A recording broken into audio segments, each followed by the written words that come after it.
我们怀着无比沉痛的心情，送别周坤训烈士。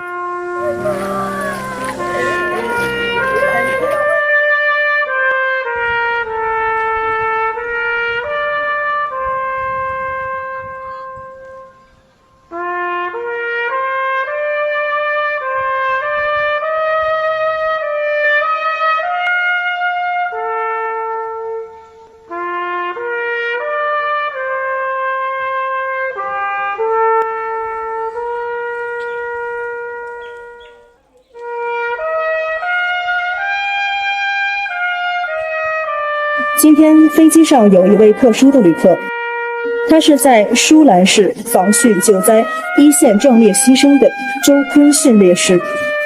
此刻，他的家人与战友将搭乘我们这班飞机，陪伴英雄荣归故里。壮士以身许国，英雄浩气长存。我谨代表机组全体成员向烈士及家属致以崇高敬意，祝愿烈士一路走好。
回家了吧？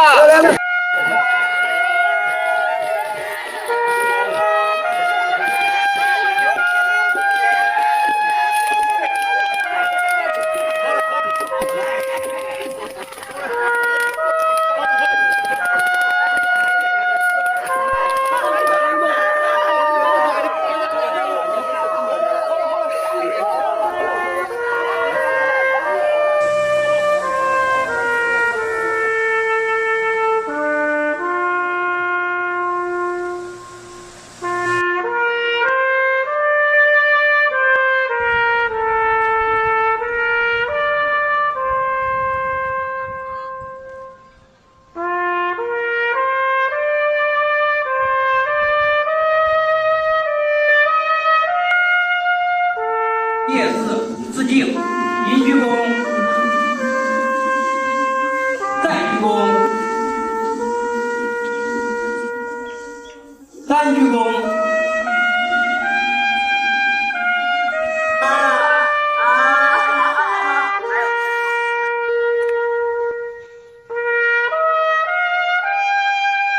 敬礼，礼毕，90度鞠躬。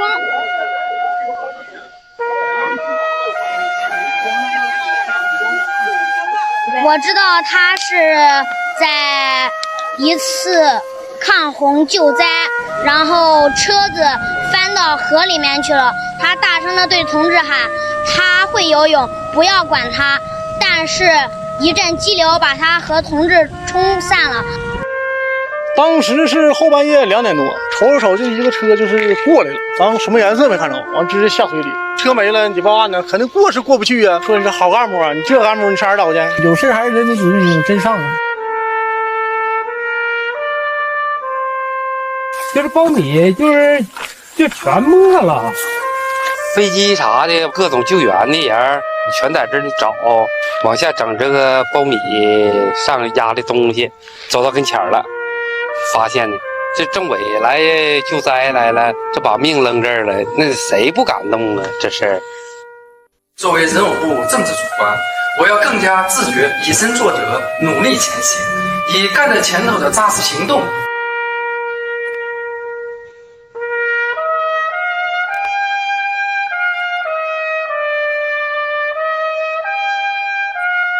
受超强台风杜苏芮北移影响，吉林市舒兰地区本月出现有历史记录以来最强降雨。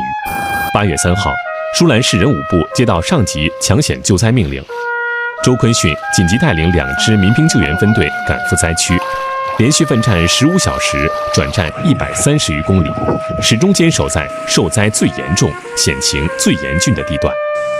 8月4号凌晨1时30分，正在开原镇指挥抢险任务的周坤训，又受命前往金马镇指挥民兵紧急疏散转移群众。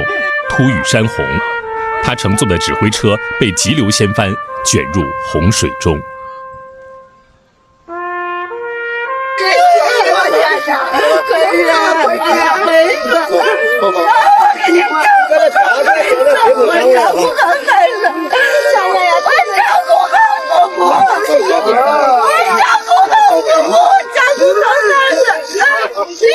这个弟妹做后卫了啊！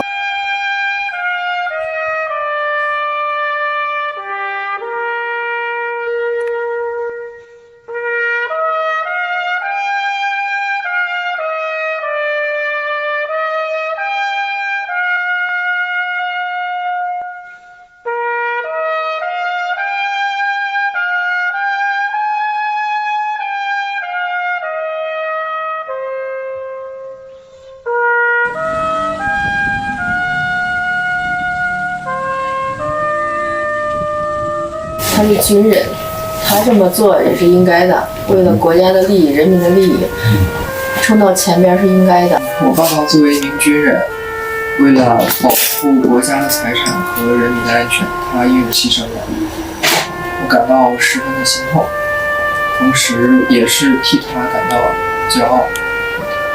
我会作为军人的后代，继承他的遗志，继续努力学习，然后保家卫国。听完这个消息，看到这个事，我大吃一惊，我都给他哥打电话，是不是第2天是，心里都没法说，手机就马上就挂，说不下去了，那个时候感觉到心理上来说都不好受。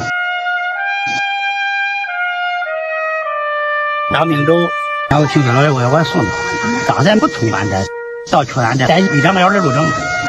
我家里出发是我们去茅山把送走了，带着他妈，他总共是俺3个人。他自己也想从这个路上发展，可能是想当兵吧，想争口气嘛，给家里减轻点负担，给国家多种点贡献。他这个人好，人是一个比较朴实的，对人处事没有距离感，也比较踏实，他比较上进。小毛为国呀，为了个人为家庭啊，正在处理的时候，家庭的任务没完成，感觉有点惋惜。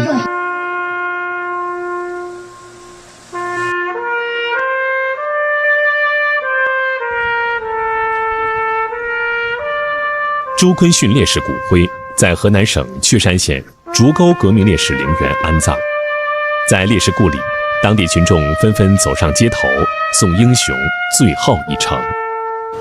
在吉林舒兰，很多群众自发来到舒兰市人武部门口，献上一束鲜花，留下一段告白，寄托对烈士的崇敬与思念。他是为我们舒兰老百姓服务，我们大家都非常悲痛，今天都是自发的来送政委一程，太可惜了。我们舒兰人民会永远记得他。周政委就是我们身边的大英雄、好榜样，我们要把他的英雄精神传承下去，在灾后重建中挑重担，码头镇员。车被洪水掀翻后，政委我俩协力从车窗爬了出去，可洪水太大太急了，车被冲跑，我俩也被冲散了，漆黑一片，谁也看不到谁，被冲了呢。周坤训失联后，军地紧急展开联合搜救，于8月6号7时25分，在事发地西北2.5公里处被搜救人员发现，经鉴定已无生命体征，不幸壮烈牺牲。英雄虽已逝，精神永不眠。日前，中央军委国防动员部追授周坤训同志为优秀共产党员、新时代最美国栋人，追记1等功。吉林省军区批准他为革命烈士，吉林省委省政府追授他吉林楷模荣誉称号。